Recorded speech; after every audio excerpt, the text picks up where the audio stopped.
એટલે પણ મારે એ કહેવું છે કે ખરેખર મેકઅપ કરેલી સ્ત્રી સુંદર નથી લાગતી. સુંદરતા જો કોઈ સ્ત્રીના ચહેરા ઉપર નિખરતી હોય તો બે સ્ત્રી દુનિયામાં એવી છે, મેકઅપ કર્યો ને 24 કલાકની અંદર પાછા હતા એવા ને એવા થઈ જાય. હતા એવા નહીં, એનાથી ડેન્જર થઈ જાય. ઘરનું પાત્ર ઓળખે નહીં આપણે એવા ખરેખર થઈ જાય. ઓળખતા બંધ થઈ જાય કે આ કોણ છે. એમ મારુતિમાંથી મર્સિડીઝ કરી દે તો એ મેકઅપ વાળા બધા. પણ મારે એ કહેવું છે કે ખરેખર કોઈ સ્ત્રી છે સુંદર ક્યારે લાગતી હોય? બે વસ્તુ. સૌથી પહેલી એવી સ્ત્રી કે પોતાના પરિવારને પ્રેમ આપી શકે, પોતાના પતિને, પોતાના સંતાનોને, પોતાના મા બાપને પ્રેમ આપી શકે અને સામે જેટલો પ્રેમ આપ્યો છે એટલો પ્રેમ પામી શકતી હોય, આવી સ્ત્રી સુંદર લાગતી હોય. એને મેકઅપની કોઈ પણ ઢોળ ચડાવવાની જરૂર ન પડે.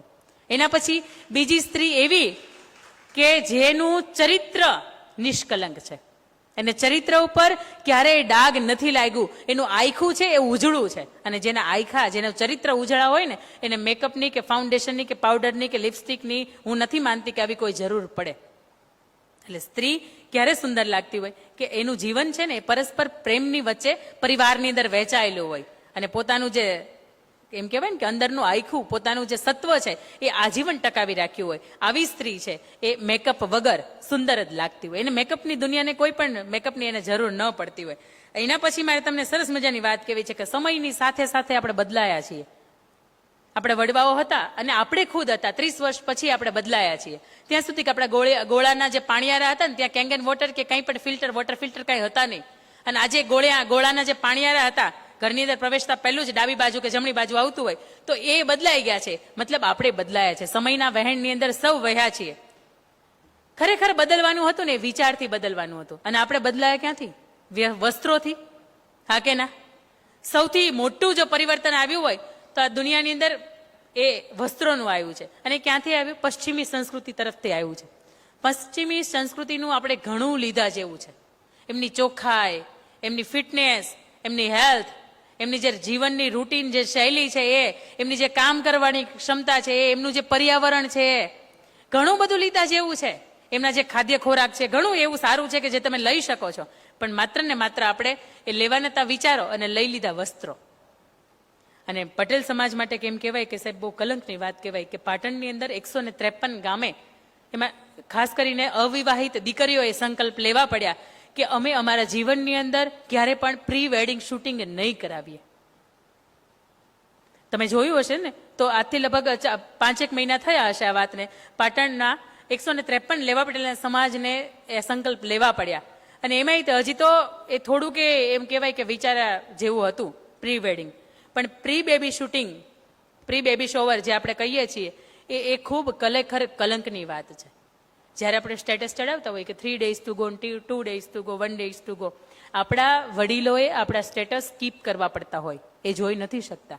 કારણ કે 3/4 સ્લીવલેસ શોર્ટ જે આપણે પહેરીને ખરેખર ચડાવ્યા હોય ને સ્ટેટસ, એ ખરેખર અંગ પ્રદર્શન આદર્શ નારીના ભાગ્યમાં આવતું જ નથી.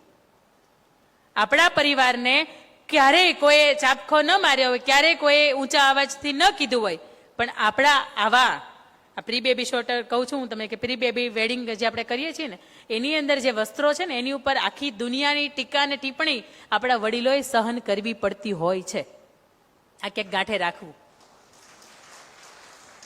અને ખાસ બહેનો અને દીકરીઓને મારે ખાસ કહેવું છે કે તમને બહુ હવે શોખ હોય ને તો રાજસ્થાની, મરાઠી જે અલગ અલગ જે બધી વેશભૂષા છે, તમે અલગ અલગ જ્ઞાતિ જાતિના પહેરવેશ છે, આહિર છે, રબારી છે, દરબાર છે, તમે એના જે પહેરવેશ છે ને એની અંદર ખરેખર એ વેડિંગ શૂટિંગ તમે કરાવો તમારા માટે મેમરી રહેશે. તમે 8-10 સંસ્કૃતિને પ્રદર્શિત કરી છે, તમારું અંગનું પ્રદર્શન તમે નથી કર્યું. આપણા વડવાઓ, આપણા વડીલો આપણને ના નથી પડી શકતા એનો મલકર બિલકુલ એવો નથી કે આપણે આપણી મરજીએથી જીવીએ. પ્રી બેબી શૂટિંગનું તમને વાત કરું, એક સુરતનો જ એક કિસ્સો છે. જ્યારે પહેલું સંતાન જન્મવાનું હતું અને ત્યારે એમણે એ શૂટિંગ કરાવ્યું છે, એ ફોટોઝ એટલા બધા વાયરલ થયા કે એમને બીજી પ્રેગ્નન્સી વખતે 3 મહિનાનો ગર્ભ હતો અને દીકરીને જ્યારે આંગળી પકડીને શાળાએ મૂકવા જાય ત્યારે એ સ્ત્રીને આખા સમાજે જે વ્યક્તિને મળે એને એવું કે તમે પેલો વાયરલ થયો તો ચહેરો એ વ્યક્તિ છો ને, તમે જે પ્રી બેબી શૂટિંગ કરાવ્યું હતું અને સમાજને તમે અલગ દિશા ઉપર દોરી ગયા તો તમે એ વ્યક્તિ છો ને. એ વ્યક્તિને, એ સ્ત્રીને બીજી ગર્ભાવસ્થા દરમિયાન 3 મહિના વખતે એટલું બધું ડિપ્રેશન લાગે છે કે બાળકનું એને તાત્કાલિક અબોર્શન કરાવવું પડે છે અને બાળક અંદર મૃત્યુ પામે છે. બાળક દીકરો હોય છે, હાથમાંથી ખોવે છે. એનું કારણ એ છે કે ક્યાંક આપણે આપણી મર્યાદા ચૂક્યા છીએ. આજે પણ આ સમાજને સરદાર વલ્લભભાઈ પટેલની જરૂર છે, પણ એને લાડબાની કૂખ નથી મળતી.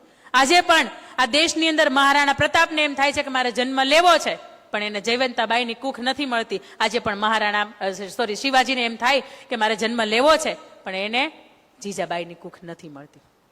ક્યાંક આપણે આપણા દીકરા તો કે મારી ઘરે રામ અવતરે અને મારી ઘરે કૃષ્ણ અવતરે, મારે દીકરો તો કાના જેવો હોય, પણ આપણે આપણા ખાવા પીવામાં મેગી, પીઝા, બર્ગર આપણે ખાઈએ છીએ તો એની અંદર આપણે એવું વિચારીએ કે આપણી ઘરે રામનો જન્મ થાય, કોઈ કાળોમાં ન થાય, આ ઘી ને ઘાસલેટ ક્યાંય ભેગું ન થાય.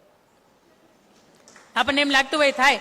અને બીજું કે દેખાવો આપણે આલિયા ભટ્ટ જેવું, પરિણીતા ચોપડા જેવું, આપણને એમ થાય કે આપણા ઘરે રામનો લક્ષ્મણનો જન્મ થાય, એમ ન થાય.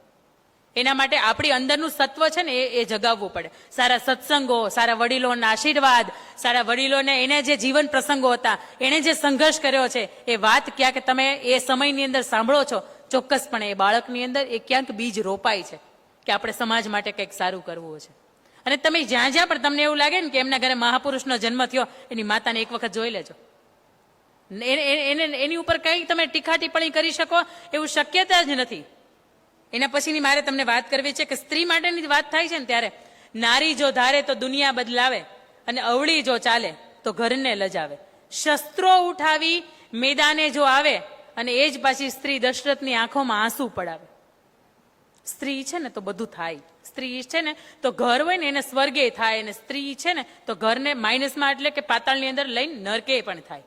સ્ત્રીયા નમાવે વેદ ને સ્ત્રીયા અપાવે રાજ, સ્ત્રીયા કુશળ સંસાર મેં સ્ત્રીયા જગતની લાજ. પુરુષ આમ તેમ થાય, દીકરો આમ તેમ થાય, દીકરો રાત્રે 2 વાગે આવે, બધુંય પોસાય, કારણ કે સમાજ એને હજી સ્વીકારી લેશે. પણ આપણી દીકરી, આપણી સ્ત્રી એની મર્યાદા ભૂલે તો એ નહીં સ્વીકારાય. મને સાહેબ એ તમને કેવું છે, દીકરી કેવી હોય?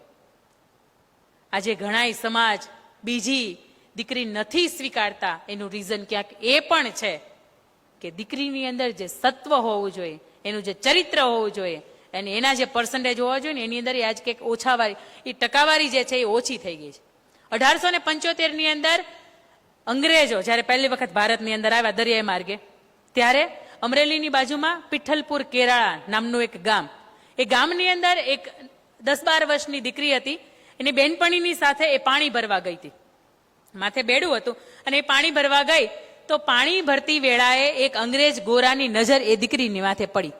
અને અંગ્રેજ ગોરાને એવું કે હવે આપણે ભારત દેશની અંદર આવી ગયા છે અને આપણા બાપાનો આ દેશ છે, આપણા તો બધા ગુલામો છે, આપણે ઈચ્છીએ એ પ્રમાણે થશે.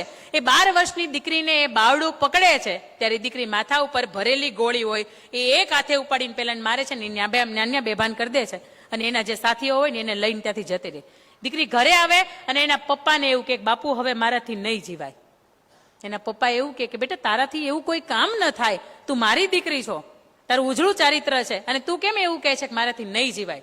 ત્યારે દીકરી એવું કહે છે કે તમે જે નાનપણમાં મારી સગાઈ કરી નાખી છે નાનકાની સાથે, એનું નામ નાનકો હોય, તમે એને બોલાવો અને એને કહો તારા કાંડામાં જો તેવડ હોય તો પેલા જે અંગ્રેજ ગોરાએ મારું બાવડું પકડ્યું હતું તો એનું માથું કાપી નાખ, એના લોહીની અંદર મારી ચૂંદડી બોળ અને પછી મારા માંડવે તું ઓઢાડવા મને આવજે. અને જો તારામાં તેવડ ન હોય તો મને તું તાહણી ભરીને મને વિષ આપી દે. તું તાર 2 માંથી જે સિલેક્શન છે એ તારે કરવાનું છે. ત્યારે મારું કહેવાનું મન થાય કે દીકરીને એમ થાય કે ખાલી કોઈક બાવડું પકડે છે આપણાથી જીવાય નહીં. 12 વર્ષની દીકરીને એમ થાય, 22-25 વર્ષની દીકરીને એમ ન થાય કે આ વ્યક્તિ મારી સામે આવી રીતે જોવે છે, આ વ્યક્તિ મારી પાસે આ જે કંઈ પણ મજબૂરીનો મારો લાભ ઉઠાવે છે, મારે આવું ન પગલું ભરવું જોઈએ. ખરેખર એ વસ્તુનું ન ખબર પડે? ખબર પડે છે. પણ ક્યાંક આજે દીકરીઓ એની જે મિત્રતા છે, એની જે બહેનપણીઓ છે, એને અવળી ક્યાંક સંગત લાગી છે કે જેના લીધે એને એવું થાય છે કે બાપાને આપણે એમ કહીએ કે જઈએ છે નવસારી અને આપણે નીકળીએ બારડોલી. આ સમજણ દીકરીને કેવું જ ન પડે કે બેટા ઉમરું ઓળગીને જા છો ને, પહાડ જેવડું ઉમરું છે, ઓળગીને તું જે બાજુ જા, જે દિશામાં જાશ, તારો આવનારો ડગલું છે ને એ જ દિશામાંથી હોવું જોઈએ. પણ તું એમ કે વેસું જાવ છે ને વરાછામાંથી નીકળવું, અમારા સુરતના 2 વિસ્તારો છે, તો એ તો યોગ્યતા નથી જ. એ સમજણની વાત છે. 18 વર્ષની ઉંમરે, 20 વર્ષની ઉંમરે, 22 વર્ષની ઉંમરે બાપ તરીકે તમારી એમને ન પૂછી શકે કે બેટા તમે ક્યાં જાઓ છો, પણ જ્યાં જાઓ છો એ તો તમે કહી શકો છો કે નહીં? એ સમજણની વાત છે. અને આવી દીકરીઓ જ્યારે ઘરે હોય ને ત્યારે એ ગર્વથી બાપ કહી શકતો હોય કે મારી ઘેર દીકરી છે અને 20 કે 22 વર્ષની થાય છે ને તોય હું ટાઢા હૈયાની સાથે રાતો આંખો બંધ કરીને હું રાતે સરસ મજાની ઊંઘ કરી શકું છું. ઘરે દીકરી 15-17 વર્ષની ઉંમર વીટાવે ને એ બાપને, બાને, વડીલોને ઊંઘ આવતી બંધ થઈ જાય. સરદાર વલ્લભભાઈ પટેલ નહીં, ઝવેરચંદ મેઘાણીને આપણે ક્યાંક વાંચ્યા હોય સૌરાષ્ટ્રની રસધારની અંદર, તો એમણે મજાનો, મારું પિયર ધારગણી છે સાહેબ અશોકભાઈ, ધારગણીની બાજુમાં લાખાપદર ગામ, અને ત્યાં લાખાવાળો, એક મજાની નાનકડી વાત કહીશ, લાખાવાળો એક ગામનો ધણી, અને એમને આપા દેવાત નામના ખૂંખાર બારવટિયાની સાથે વેર બંધાય. અને એ ખૂંખાર બારવટીયો એમ કે એ લાખાવાળા તું જોજે, જેદી તું ગામની અંદર નહીં હોય તે દિવસે તારા ગામને હું ધમરોળી નાખીશ, ગામની અંદર આખું હું પાદર કરી દઈશ. એટલે એ પછી લાખાવાળો એમની 13 વર્ષની દીકરી હીરબાઈ, અને એમની સાથે એને ક્યાંય પણ જવું હોય તો બહુ વિચારતો કે સાંજ ન થાય પેલા પાછો આવી જાવ. એક વખત એનું કોઈ અંગત ગામતરું થયું અને એ વ્યક્તિને જવાનું થયું, અને અહીંયા પાછળ ખબર પડે છે આપા દેવાતને, એ આવે છે, ગામને ભાંગી નાખે છે, અને ગામની સામે એનું જે ઘર હોય ત્યાં જઈને એમ કહે છે કે લાખાવાળા તું તો બહુ મોટી મોટી વાતો કરતો હતો, પણ આજે તું ક્યાં ગયો? આજે તારા ઘરની અંદર કોઈ નથી લાગતું. ત્યારે અંદરથી દીકરી ડરતી નથી, 2 હાથની અંદર તલવાર પકડી રાખે છે, કાલ હવારમાં મારે જરૂર પડે તો 2 હાથની તલવાર લઈને નીકળી જાવ. અને એવું વિચારે છે કે એક નાનો એવો વછેરો બાંધ્યો છે ને હું એને છોડતો જાઉં. આ એને બહુ પ્રાણથી પ્રિય છે, અને ઘરના આંગણે વછેરો છોડીને જાઓ તો એનાથી વિશેષ તો અપમાન એનું થઈ જ ન શકે. એટલે જેવો વછેરો છોડવા માટે પોતાનો ભાલો એક બાજુ મૂકીને એ હળવેકથી એના ફળિયામાં એ થાંભલીની પાસે બેસે છે, પાછળથી હીરબાઈ આવે છે અને એનું ને એનું ભાલું લઈને એને એટલું જોરથી મારે છે કે નીચે એને ધૂળ ચાટતો કરી દે છે. એટલું જ નહીં, એ ખૂંખાર બારવડિયા નહીં 8-10 કટકા કરે છે, ગાંહડી ભરે છે અને દરવાજાની અંદર મૂકી આવે છે કે કાલ હવારમાં એને કોઈ ગોતવા આવે ને તો એને ખબર ન પડે કે એનું મેં રામ નામ સત્ય કરી દીધું છે. કારણ કે એને મારા બાપની સામે નામ ઉઠાવ્યું હતું, મારા બાપની ઇજ્જતની સામે નામ ઉઠાવ્યું હતું, કીધું હતું કે તારા ઘરની અંદર દીકરો તો છે નહીં. સાંજે લાખાવાળો ઘરે આવે છે અને એને ખબર પડે છે કે મારું ગામને તો પાદર બનાવી દીધું છે, હાંફતો દોડતો ઘરે આવે છે અને દીકરીને પૂછે છે કે દીકરી મને તારી ચિંતા હતી, તને તો કઈ તકલીફ નથી થઈ ને? તો કે નહીં બાપુ, આ બધાય મારા હાથમાં નથી આવ્યા, પણ એ કઈ આવ્યો હતો કે હાથમાં આવ્યો હતો ને મેં એને પકડી રાખ્યો, તમને હાલો બતાવું. અંદર એ ગાડી ખોલે છે અને જયારે એનું મસ્તક જોઈ જાય છે ત્યારે તમે સમજી શકો, આપણે વાત કરીએ તો એમ થાય આ વાતને 118 થી વધારે વર્ષ વીતી ગયા અને લાખાપાદર આજે પણ હીરબાઈની ખાંભી ત્યાં ખોડેલી છે. અને ત્યારે લાખાવાળો એને માથા ઉપર હાથ રાખીને કહે છે કે બેટા, ગામ આખાને, સમાજને અને આ ખૂંખાર બાળવટિયાને એવું હતું કે મારી ઘેર દીકરી છે, પણ મને આજ ખબર પડી કે મારી ઘેર દીકરો છે. અને આવી જયારે દીકરી આંગણે હોય ને ત્યારે એની ઉપર ગર્વ કરવાનું મન થાય, અને ત્યારે એમ શબ્દો લખાયા હશે, મારી ઘરે દીકરીનો અવતાર, મારી ઘરે લક્ષ્મીનો અવતાર. એને જોવું જ્યારે ત્યારે મને મારા મોગલ દેખાય, ત્યારે મને મારા ખોડિયાર દેખાય. સાક્ષાત જગદંબાનું સ્વરૂપ હોય ને સાહેબ, એને જ દીકરી કહેવાય. તમારાથી વિરુદ્ધમાં જતી હોય, તમારું કયું ન માનતી હોય. અને આજની દીકરીઓ એટલી બધી સમજદાર થઈ ગઈ છે, મારે કહેવાનું એમ થાય કે અહીંયા માતાઓ બહેનો બેઠી